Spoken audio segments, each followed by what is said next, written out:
Dang these damn bugs. Anyway, I think our producer may be tweaking over here. Tweaking.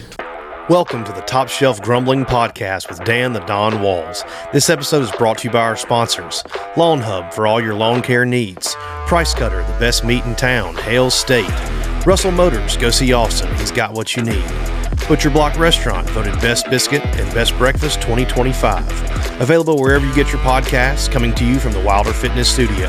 Presenting a Where You Media production, this is Top Shelf Grumbling. All right, guys, we're back here with the Top Shelf Grumbling podcast. Thursday night, big show. We got a big weekend coming up. We've got some friends in here tonight. It's not June yet, but there's June bugs. June bugs galore. Taken over the back porch. Funny story. Back when I was in college and waiting tables at Yakna River Inn, there was a bartender, and I will not name his name, that was out there waiting for a table, and a June bug flew in his ear, and he had to go to the damn hospital and get it taken out. And so I've had an irrational fear of June bugs ever since. How big was this guy? If you see me with the fly swatter and I'm just going 90-0, then we're not having any June bugs around here. How big was this guy's ear holes for a damn June bug? I'm telling you, there's different sized June bugs, as many as I've already swatted around here already. There shouldn't be any left. No, shouldn't be, but they're all attracted to the lights tonight. Anyway, we're here in the Wilder Fitness back porch studio. Wilder Fitness back porch studio. The weather has just been too nice to be, up inside. So, got a big show tonight. Going to talk about some big baseball this weekend. Got a huge series in Oxford. I'll be over there Friday night. Going to watch the breaking game. News. So, producers on the grounds. I'll be on the grounds. Get a bird's eye view. Maybe get a little footage for next week when we open up our next episode. I'll throw that out. Yes. Stick around. Next episode, you can see the live footage from the game. Normally on Monday nights from here on, like during baseball season, we're gonna preview the big series of the weekend, and that's what we planned on doing tonight. There's only two ranked matchups this weekend, which is us and Ole Miss and Mississippi State. Not a lot of action. And Oklahoma and UT. Texas, Red River baseball edition. But the SEC is full of good teams, but we're going to normally try to do ranked matchups on our preview, and there was two this weekend.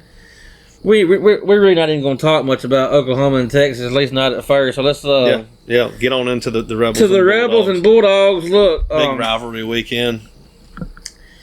We've kind of talked about this a little bit already.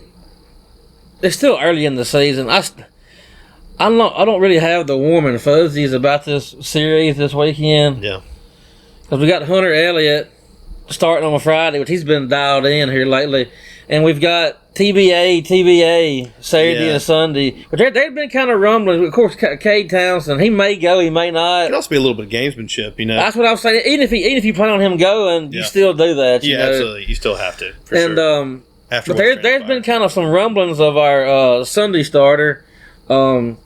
TBA Sunday starter, Will Libbert, like I said, has been struggling. He was dialed in preseason. Pre-SEC season. Yeah. But since SEC play has started, he's been struggling. He's got a 12 ERA or 11.8 something ERA. Hasn't won a game, obviously. But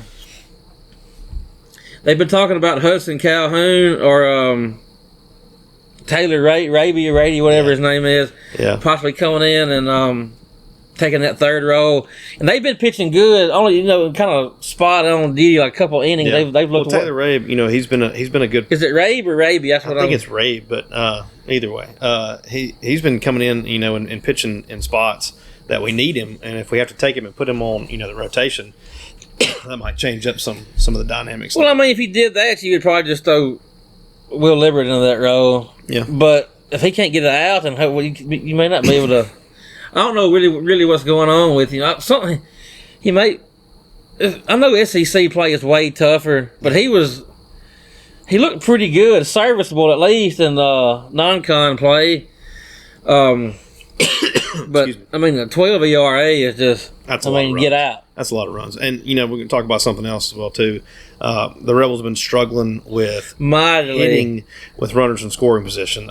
They're currently 14th, thanks to Chase Parham for doing the work on that. But we're 14th in the SEC with runners in scoring position. Well, we got to be. We're like 3 for 30 something before the Kentucky series, and we did okay in that. But and those were some timely hits as well too. But it's still, that was, I think we got from 16th to 14th. And look, we went to Memphis, and I put myself through 2 or 3 hours of agony watching that damn game against Tiger High. Yeah.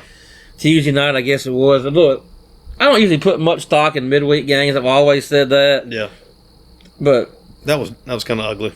Memphis was 6-17. Now they're 7-16 or whatever. I mean, and they were, according to how many times did the announcer say Johnny Holstaff? And it wasn't like Memphis insufferable. It wasn't like Memphis threw their ace pitcher. He's had a good night. They did it to us with like 3 or 4 different guys. I think it was 4 or 5. They swapped pitchers almost every inning. It felt like. Oh man, it was. There was one guy. The starter went a couple innings. We didn't have but like 3 or 4 hits, and one of them was damn questionable. They gifted us a damn replay, I think. Yeah. I mean, it could have went either way, but I can't believe they overturned that like they did. But big weekend coming up. That game worries me. Just our big series, but we talked about it, on Monday night as well too. If you get one of these games, you're in good position. You don't want to say that, but I still think this team is kind of finding itself. Yeah. I think you come back at the end of the state's way better than Ole Miss right now. Yeah. But I think you come back to the end of the season and Ole Miss is going to be right there with State, with all these guys. I just have a feeling I like this team. Yeah. I don't think we're not there yet. We hadn't played our best baseball by any stretch. We had a game or two here and there, but we've got like 30-something errors, for God's sake. Yeah, that's just, the errors have been pretty bad as well too. But like I said, this stuff is fixable. You hope that home field advantage helps you out a little bit. You get a good crowd in there, and it's a rivalry game, and rivalry games just throw out the dynamics of who's supposed to be the better team or anything like that. If you steal 2 out of 3, that's going to be a major W. I think we're 16 or 17 and 1 at home this year. Yeah. Well, I mean, look at teams like LSU. They were preseason number 1, and now they're just floundering. I mean, it's bad. South Carolina's a terrible baseball team. They fired their coach. A national championship winning coach. Yeah, when I heard they fired him, I said, golly, that was rough. But he'd been there for a couple of years, and they had just been god awful. Like, not even competitive, really. Yeah. Kind of back to Townsend for a second. Going back to, I said, this long season. Yeah. Long season. I wouldn't rush him back to this. I mean, you want to win this series, but this you don't want to. You want to have him for the rest of the year, the home stretch. Yeah. And I'm not trying to build in excuses or anything. State's got their what's their pitcher's name that's out this weekend? Yeah, I saw that, but I can't remember his name. It's McPherson's out for State this weekend, so we're both going to have possibly a pitcher down in our rotation. Yeah. Look, Ole Miss has got. I mean, we've got Bassetta's been hitting, Reuter, Furness. Maybe 1 or 2 more here and there. We've got like 4 or 5 good hitters. Well, not saying we got 4 or 5 people that are actually hitting right now. Dom Decker hadn't done that much. Yeah. He seems to hit some loud outs though. Like I said this Monday. I think he's going to get going. Yeah, I really do. I do too. And Judd Uttermark was hitting home runs at a crazy clip, and he's kind of cooled off and still hitting some loud outs and stuff too. But they got to get him going. Bassetta's still been tearing the cover off the ball, although. Against Memphis the other night, he had a couple opportunities and he struck out with the bases loaded. I won't say twice. I know one time. Trying to hit a long ball, maybe. Well, I mean, he's been having to do it. I mean, but look, State. I'm worried about this damn game. I mean, this series. I really am. Yeah. State's been tearing the cover off the ball. I mean, they've got 7 or 8 hitters in their lineup are hitting over 350. You got the Bryce Chance kids hitting 452, which leads the SEC. Give him his flowers. Thanks for Drew Chapman for asking us to shout out. There you go, Drew. Yeah. And give him a call, 317-1331. Give him a call, yes. Excuse me. Like I said, batting over 450, leading the SEC. Ace Reese, he's got 30 hits and 11 doubles. That leads the SEC. Noah Sullivan's batting, the DH first baseman, batting 386. Aiden Till's batting 360. Reed Stallman's batting 380. Good gosh. And that's what I just named off 5 or 6 people. Yeah, that's most of the lineup, though. I mean, I'm leaving off like 2, you know, or sorry, 1. Guys. Honorable mention. I don't know how you pronounce this guy's name. Thalma, Valnus, Stakes Ace. He's 5-0 with a 1.3 ERA, 1.4 ERA. That's stout. Duke Stone is 4-0. He's got like a 3 or 4 ERA, but I mean, that's pretty damn good as well. I don't think they know who they're going to pitch yet as their Sunday guy. I think they're going to, what they call it, the Memphis guy, Tiger High, kept calling it Johnny Holstaff. They may be Johnny Holstaff and Sunday. And it looks like we may be too, so bet the over if you can get it on the Sunday game. Johnny Holstaff. We're going to pitch everybody. I mean, that's what it's going to be. Yeah. And I was wrong on this. I was kind of crazy. Like, we got a bona fide Sunday starter in Will Libbert. Like, he's gonna be good. We got a good Sunday starter. Yeah. There's still time to recover. And I'm gonna say there's still time to recover. It's long season. But at the time, you know, sometimes you need to be pulled out. I remember sometimes when I was in high school and I got yanked, and I said, I don't want to do that again. So you gotta get back in there. Yes, this is gonna be. Yeah, I mean, I just like you said, hopefully home the field or. Yeah, I mean it's a rivalry game. Like itself. you said. Well, you know what the line on the games are, or line on the first game? My book don't hardly ever put them up to like right before the game. And up to a couple years ago, you couldn't even hardly find them anywhere. Yeah. It's just such a crapshoot. Looks like betting on anything else really, but baseball even more. College baseball's like crazy. Yeah. Very unpredictable. The SEC is, like we've been saying, you know, is stacked this year.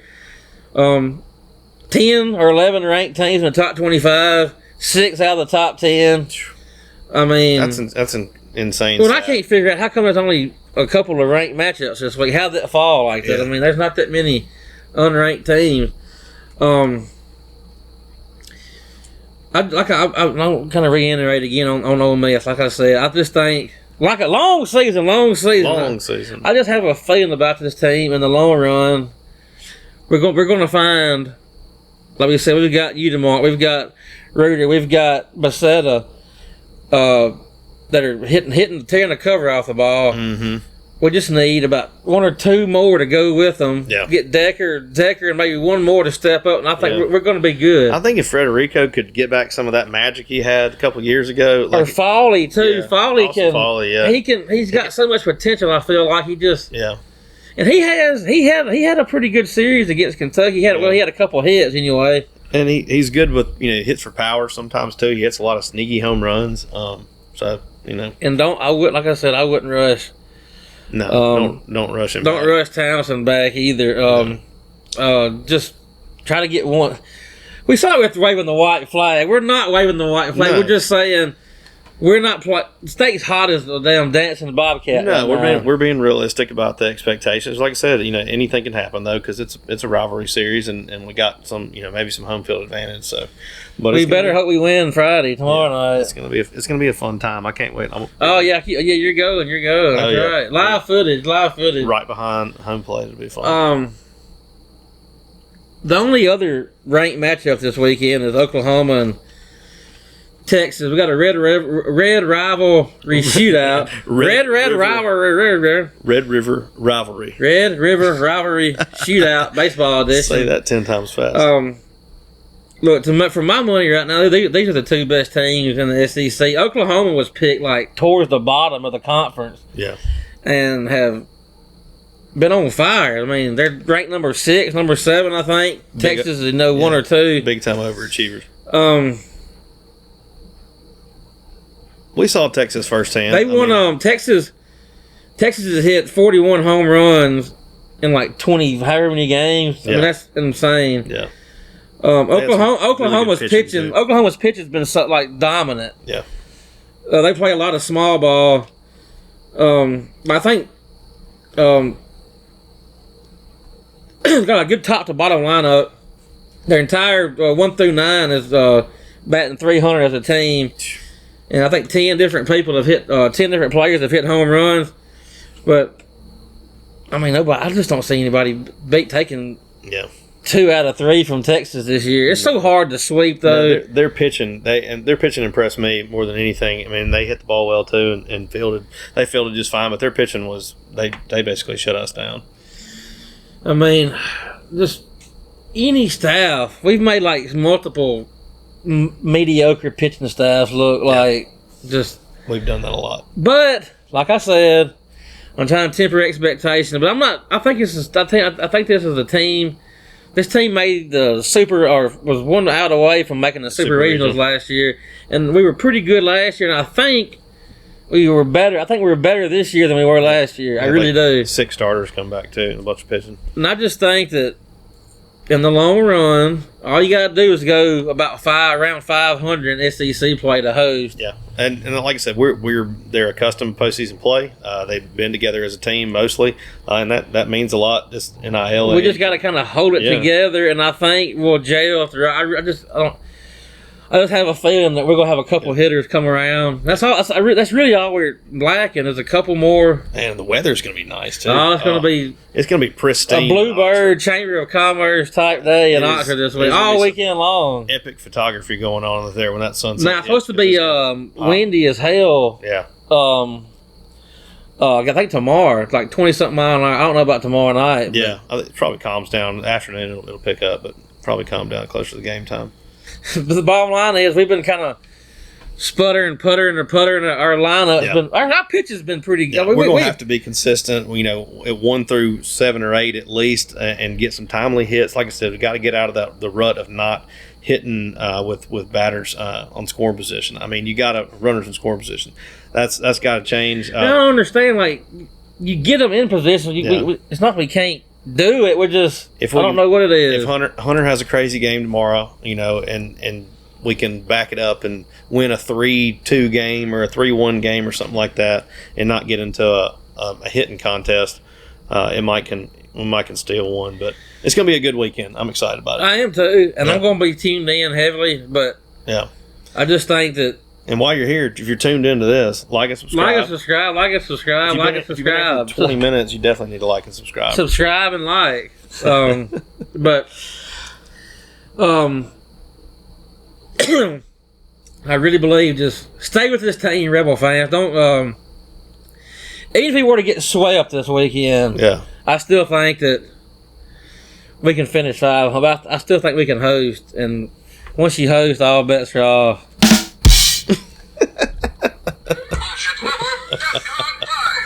We can't wait for this weekend. It's going to be a great weekend. Rebels and the Hit Dogs. The ball, old man. Hit the ball. And I'm going to go play some golf tomorrow. So. But one thing, one more thing. Our pitch has been fine. We just need to find somebody, a couple more to.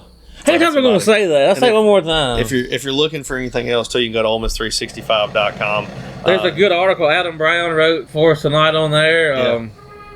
The previewing the weekend. It's a great article, and we thank you guys. Thank you to Drew Chapman for sponsoring this episode as well too, and all the rest of our sponsors. Ole Miss 365. The message board still kind of coming along, but as far as like the editorial and the writing, you're not going to find anywhere else even close. Any better. All right, guys. Thank y'all very much. You have a good night. Howdy toddy. Howdy toddy.